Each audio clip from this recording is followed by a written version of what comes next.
की worksheet number 21 date 11/12/2020। पिछली class में आपने पढ़ा था कि किस तरह से ब्रिटिश काल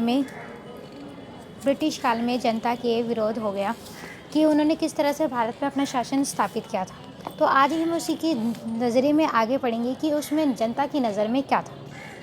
जैसे कि आप देख सकते हैं श्रोता, आपके 84 नियमों की सूची। यह महाराष्ट्र में एक गाँव में रहने वाले ब्राह्मण विष्णु भट्ट महाशय द्वारा लिखित पुस्तक माझा प्रवास के कुछ अंग दिए गए हैं। विष्णु भट्ट और उनके चाचा मथुरा में आयोजित किए जा रहे एक यज्ञ में भाग लेने के लिए निकले थे। विष्णु भट्ट लिखते हैं कि रास्ते में उनकी मुलाकात कुछ सिपाही से हुई, जिन्होंने उन्हें सलाह दी कि वापस लौट जाओ, क्योंकि 3 दिन के भीतर चारों ओर तरफ कोहराम मच जाएगा। सिपाही ने जो कहा इस प्रकार था: अंग्रेज सरकार हिंदू और मुसलमानों के धर्म को नष्ट करने पर आदम है। उन्हें 84 नियमों की एक सूची बनाई है और कलकत्ता के सारे राजा और राजकुमारों की मौजूदगी में उसका ऐलान कर दिया जाएगा। उन्होंने ये भी बताया कि राजा उन नियमों को मानने के लिए तैयार नहीं है। उन्होंने अंग्रेजों को घातक परिणाम की चेतावनी दी। राजा ने कहा है कि अगर ये नियम लागू किया गया तो भारी उथल-पुथल मच जाएगी। राजा भारी गुस्से में अपनी राजधानी लौट गए। तमाम बड़े लोग योजनाएं बना रहे हैं। धर्म युद्ध के लिए तारीखें तय कर ली गई हैं और मेरठ छावनी में से एक गुप्त योजना तैयार करके विभिन्न छावनी में भेज दी गई है। आइए, 2 नज़रिए हैं, एक आपने विष्णु भट्ट का है और दूसरा स्रोत है जल्दी ही कर टुकड़ी में उत्तेजना छा गई। इस दौर की एक और झलक सूबेदार सीताराम पांडे के स्मरण से मिलती है, जो बंगाल नेटिव आर्मी के सिपाही के तौर पर 1812 में भर्ती हुए थे। 1860 में सेवानिवृत्त हुए। उन्होंने बगावत को दबाने में अंग्रेजों की मदद की। हालांकि उनका बेटा भी विद्रोहियों के साथ था और अंग्रेजों ने उसे सीताराम की आंखों के सामने मार डाला था। सेवानिवृत्ति के बाद भी उनके कमान अफसर नॉरगेट ने उन्हें अपने स्मरण लिखने के लिए प्रेरित किया।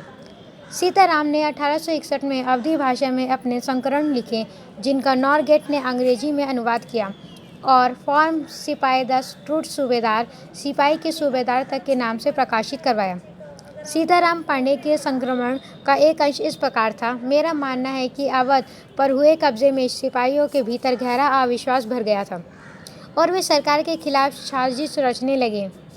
अवध के नवाब और दिल्ली के बादशाह की नामुद की सेना की नब्ज़ जानने के लिए पूरे भारत में भेज दिए गए। उन्होंने सिपाहियों की भावनाओं को और हवा दी। उन्होंने सिपाहियों को बताया कि विद्रोहियों ने बादशाह के साथ कितना बड़ा धोखा किया।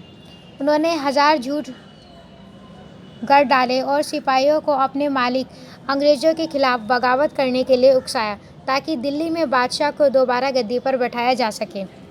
उनकी दलील थी कि अगर सिपाही मिलकर काम करें और इन सुझावों पर अमल करें तो सेना ऐसा कर सकती है कि सहयोग से। इसी समय सरकार ने हर एक रेजिमेंट में कुछ लोगों को नई राइफल के इस्तेमाल का तरीका बताने के लिए अलग अलग छावनी में भेजा।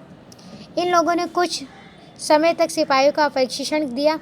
इसी दौरान ना जाने कहां पर एक खबर फैल गई कि राइफल में इस्तेमाल होने वाले कारतूसों पर गाय और सूअर की चर्बी का चढ़ाया गया है।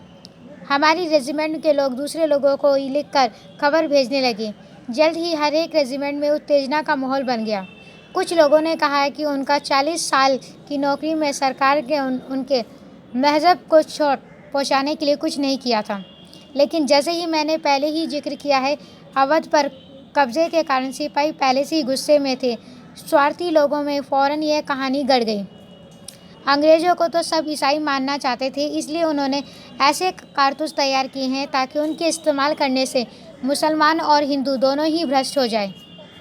कर्नल साहब का मानना है कि ये बेचैनी जो उन्हें साफ दिखाई दे रही थी, वो इस बार अपने आप खत्म हो जाएगी।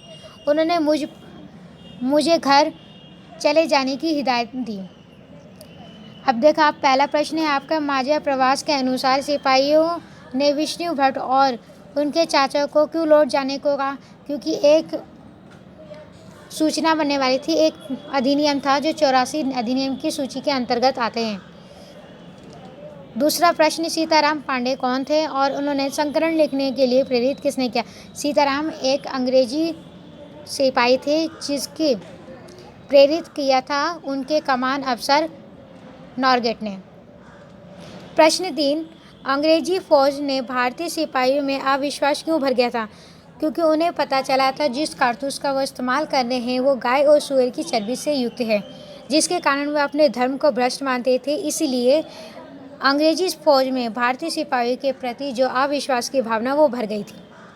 प्रश्न 4, इतिहास को जानने में संकरण किस प्रकार सहायक हो सकते हैं, विस्तार से लिखिए। बेटा आप देख सकते हो कि ये हमारा सबसे ज़्यादा, क्योंकि इसमें लोगों ने अपने विचारों को लिखा है, तो किसी भी इतिहास को जानने के लिए ये संकरण सबसे महत्वपूर्ण होते हैं। Okay, class is over.